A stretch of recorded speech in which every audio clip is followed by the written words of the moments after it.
Hi there. Welcome back. Question.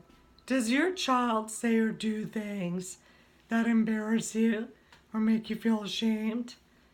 You know, welcome to day 3 of the 10 unconscious parenting fears that enable toxic family relationships to happen and lower your self esteem and cause you emotional pain. So, shame and embarrassment's a big one when you have a child that is, misbehaving or, you know, rebelling. And it's difficult to not feel that embarrassment or that shame because children we feel are a reflection of us. So, when they're, doing stuff right and, things are positive and they're achieving things and getting rewards, we feel very puffed up as a parent, very proud. However, when they're acting the opposite way and rebelling or getting mouthy or throwing themselves on the floor and having a temper tantrum, or not sleeping when your other, friend's child seems perfect, it embarrasses us because we feel we're doing something wrong.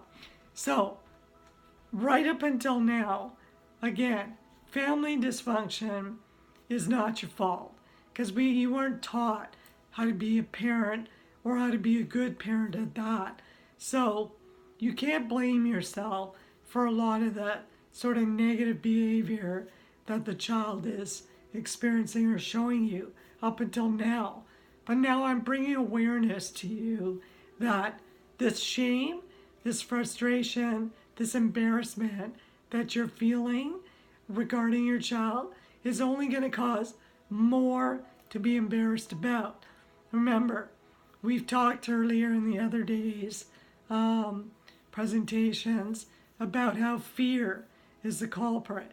Okay, so you're suppressing fear, it's causing more fear, lower energy in the family.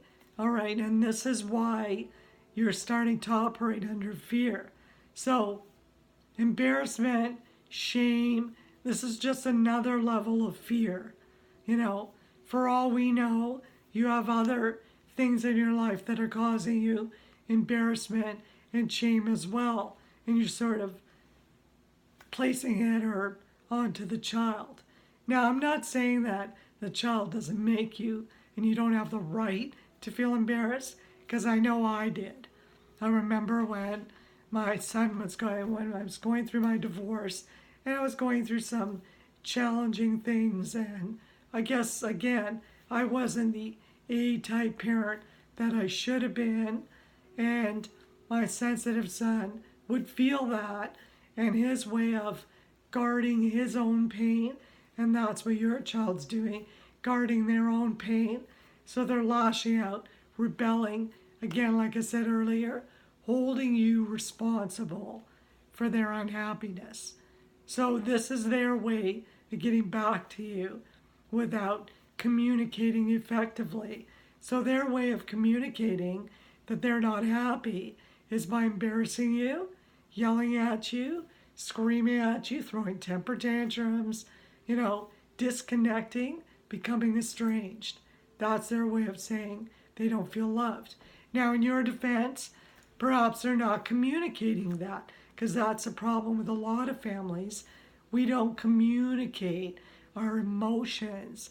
We just assume that people should know, and that's wrong to assume, because no one could possibly know how another person is feeling. When you're close enough to someone, you start to pick up on things, but still, even with the most close knit families and relationships, you don't always know what that person's fears are. So, communication's key, but we'll talk about that down the road. So, today's topic is why you're feeling it, to address that shame and embarrassment. Otherwise, guess what? That child's going to present you with more issues that are going to embarrass you and shame you. I mean, Look at what's happening out in the world. Kids are going out there and doing all kinds of horrible things. Well, let's imagine for a minute how their parents feel. Well, people are saying, where's the mother? You know, they always sort of let the father off the hook for some reason, but it's always like, where's that child's mother? Right? And you always tend to get blamed, particularly as a mother, for your child's bad behavior. All right? So that's a topic of, the other unconscious fear that you're presenting to your child. Perhaps you're even showing that you're embarrassed and that child's picking up on it. All right? And maybe they even presented you with it. Do you feel embarrassed or ashamed by me? And of course you're going to say no, but remember, children can feel it by your actions, your words, what you're doing, and what you're not doing. Okay? So that's what all we're going to talk about today. I want you to, if this resonates with you and you want the solution, how to stop being embarrassed or potentially creating issues where your child will embarrass you and how to get control of that, then I invite you to the Facebook Live that I'm doing on October the 2nd next week. We're going to find the solution to this fear-based problem as well. Okay? So hang in there. So tune in tomorrow, and I'm going to talk about your denial and how you're staying distracted to avoid fear. Okay? So we'll talk about that tomorrow. Again, click on the link below, join the Facebook Live. Also follow me on Instagram because I put a lot of postings there. Look for Reiki Rita Roberts on Instagram and YouTube as well. Okay? See you then. I hope this was helpful. Leave your comments. I need to hear your feedback. Let me know what you're thinking, what you need, so I can help you along the way. All right? From my heart to yours. See you tomorrow, and hang in there. Help is on its way.